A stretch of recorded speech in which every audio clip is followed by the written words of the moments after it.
As teachers, we are always looking to forward our professional development. We seek ways to better our classroom practice.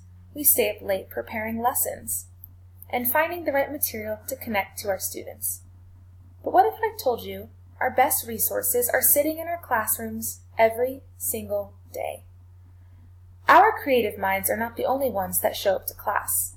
Our students are eager to share their passionate, creative ideas and knowledge with us. As E. Paul Torrance once said, students teach us both directly and indirectly. If we as educators spent more time listening with both our ears to our students, we would be surprised by what we would learn from them.